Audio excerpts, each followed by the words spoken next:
Hey y'all, my name is Megan and this is my video for the culminating assignment. The social problem that is most pressing to me and that I'm planning on directing my practice towards is a combination of addiction and trauma. The reason that I say a combination of those things is because I don't believe that addiction just comes out of nowhere. From what I have learned at my practicum, which is a residential drug and mental health treatment center, addiction is a symptom of trauma and other life experiences that have caused an individual to turn to substances as a coping mechanism. And then it just gets taken out of control. So that's why I'm saying that I'm planning on directing my practice towards both of those things, because I don't think that one is present without the other. So the theory, or one theory that I talked about in my paper that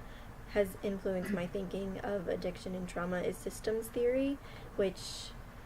states that all of these different systems, micro, macro, meso, that surround an individual, including their family system, affects an individual's development and behavior. So an example that I put in here is if a child grows up in a dysfunctional family or in a family with alcoholics, then it's likely that they will or might become an alcoholic too, because they've seen their parents turn to a substance as a coping skill, and so they're never taught healthy coping skills. So it's kind of like the human behavior and environment. So like all of the things that are going around you obviously influence your development and your reactions to certain situations. And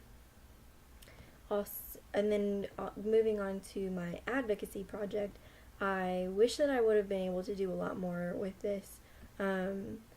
but the one thing that I did was I sent a letter to a legislator who is kind of heading up a bill that I disagree with. The bill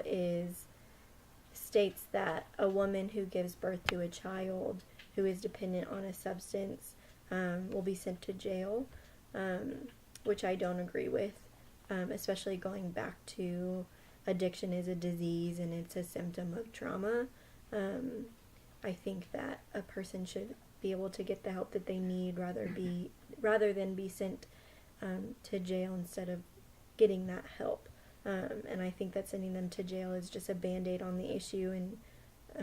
isn't a solution to the problem. So I sent a letter to the legislator describing my opinion, and I just stated that although I don't believe it's okay for a woman to use substances while she is pregnant, and of course it's not fair to that child, I also don't believe that ripping a mother and her child apart because of a disease is helpful to the problem. So the other parts of my paper, the one big idea I would like to see fruition in my career also goes back to the addiction and trauma. I would really like to be on the other side of where I'm at now and work on the prevention side of things, because right now I'm focused on the aftermath of the trauma, or of the addiction, and so I would like to focus more on the prevention part, and the way that I would do that is to create more awareness and education about addiction and trauma and how they go hand in hand,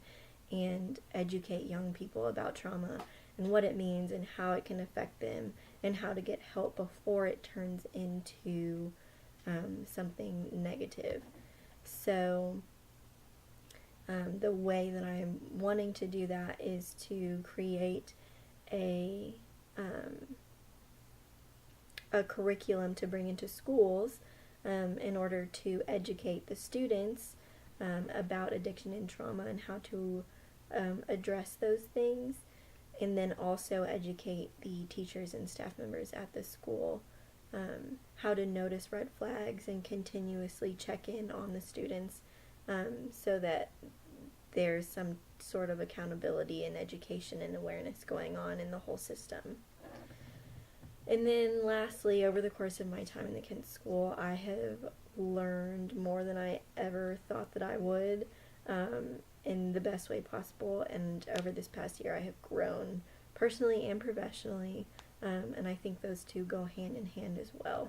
I've been faced with ethical dilemmas in my practicum and been able to pull things from the classes and implement them into my work with clients. In some of the areas that I've grown in and feel like I have strengths in include facilitating individual therapy and actively listening. And some areas that I want to grow in are my skills as an advocate, because that's not where my comfort zone is. I'm more so comfortable doing one-on-one work or group work, and so advocacy and doing that more macro work is something that I really want to